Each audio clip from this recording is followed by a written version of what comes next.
On n'aime pas le foot et on ressort, la soirée elle est géniale. Hein, c'est extraordinaire quand même. Bonjour, on pensait que j'avais entendu que ça ne les intéressait pas cette compétition. Mais non, mais c'est extraordinaire. Ils avaient l'air contents à la fin. Franchement, vous ressortez comment Dave, le professeur? Non, mais déjà toute la soirée a été folle, faut bien le dire. C'est-à-dire que sur tous les terrains, sur les quarts de finale, c'était la première fois qu'il y avait des quarts de finale, alors encore plus avec cette version aller-retour. Donc ça a été une immense réussite. Et puis ouais, l'équipe de France qui nous fait un renversement de situation. C'est-à-dire qu'en fait, en plus, le truc c'est qu'à partir du moment où il est le premier, tu sais qu'en fait derrière, et même, tu te dis même que dans le temps réglementaire, ils vont réussir à le faire. C'est dantesque. Et même la série de tirs au but, elle a été folle parce que tu en as 2 d'avance. Et puis tu annules ton avance avec 2 ratés, 2 échecs. Et de nouveau, tu reprends le truc. C'est une super soirée parce que, ouais, t'as rendez-vous maintenant avec le Final Four. Et là, t'as un grand rendez-vous avec l'Espagne. Et t'as d'y être, quoi, déjà. Ça change tout ce match, Ludo, pour l'histoire qu'on a, la relation qu'on a avec l'équipe de France. Ça change tout parce qu'on attendait une réaction déjà par rapport au match aller. C'est quasi l'inverse copie du match aller. C'est-à-dire qu'on a été passif, on a été suffisant. Là, on a été actif, on a été dans notre match, on a fait le match qu'il fallait. Avec des choix de joueurs pour ça aussi. Et on a fait des choix. Évidemment. On apprécie parce qu'on se dit peut-être que le sélectionneur a pris un risque. Est-ce que ce risque-là, dans sa tête, peut perdurer? Parce que cette équipe-là, avec la puissance offensive qu'on a, ne peut pas se permettre de jouer avec 3 milieux de terrain défensifs. Et là, au lycée ce soir, qui avait du temps et du temps. Et on va y venir, Ludo, mais franchement, soir, il a fait la musique. Stéphane, ces images-là, l'ambiance qu'on entend là au Stade de France, on est revenu à France-Ukraine, ce fameux barrage quand même.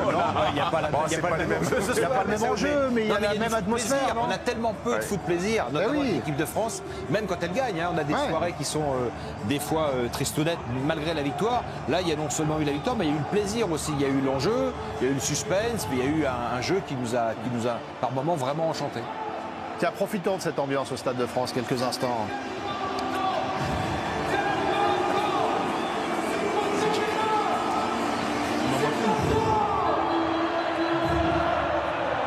Nabil, vous retenez quoi de cette soirée? Alors, non, il faut rendre hommage à Nabil. Noyé dans la main. Jeudi soir, il avait dit l'équipe de France, je le sais, va le faire. Avec jour mardi, j'avais mis même ma veste. C'était mardi. Ouais. C'est jeudi. C'était jeudi. Ah, jeudi. Je suis un peu perdu.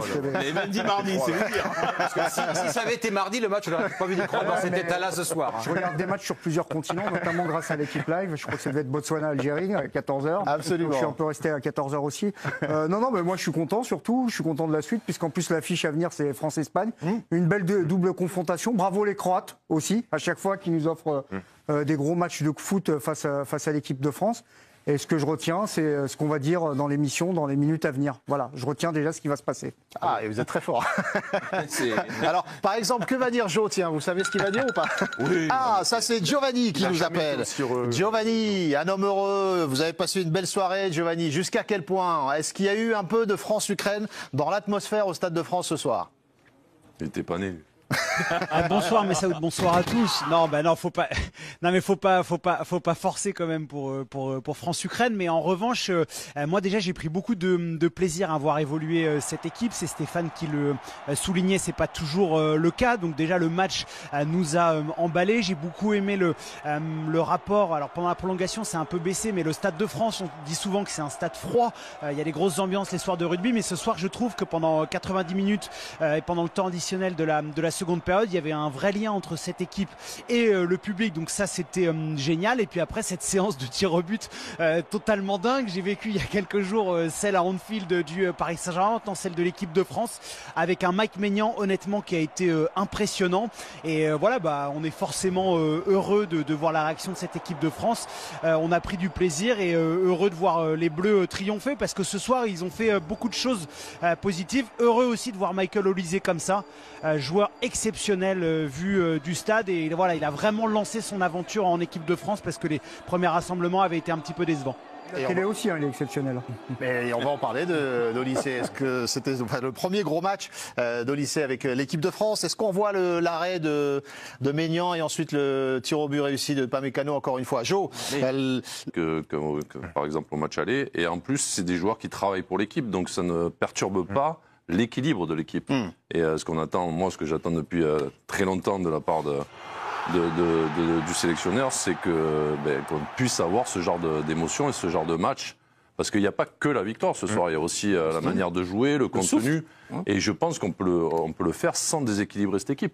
Donc on espère que Est-ce qu'on peut le faire, Jo, quand on va chercher un résultat à l'extérieur? Parce que là, on joue face à une équipe qui nous attendait, puisqu'elle avait perdu, elle avait gagné 2-0. Donc est-ce qu'on peut le faire à 0-0 avec une attaque qui cherche à nous marquer un but, ce qui n'était pas le cas des Croates ce soir? J'espère qu'on arrivera à pouvoir jouer de la même manière à la maison qu'à l'extérieur. Mais ça, moi, je trouve que c'est assez français, ça. Parce que moi, j'ai eu la chance de vivre dans d'autres pays et de jouer dans d'autres pays.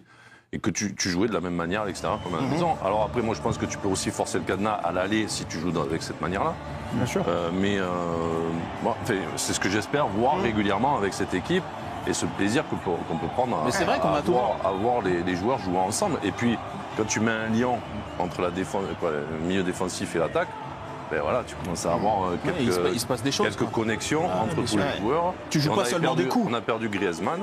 On a retrouvé Olysée. On disait qu'avec Olysée, ça pouvait être une solution. Mais c'est vrai que jusque-là... Est-ce que ça peut être un déclencheur, Dave, la soirée qu'on a vécue par rapport à toutes les attentes dont parlait Jo? Non, mais j'espère qu'en fait, c'est pas uniquement le côté situation très compromise du match aller qui a uniquement conduit à ça. C'est-à-dire, j'espère que derrière, quand on redémarrera à 0-0, on va pas retrouver des réflexes uniquement sécuritaires, parce que on a toujours l'impression que c'est un peu fromage ou dessert dans cette histoire. On a l'impression que c'est soit absolument préserver l'équilibre, soit la créativité. Alors que Jo, là, c'est bien démontré, et on le voit d'ailleurs sur d'autres terrains.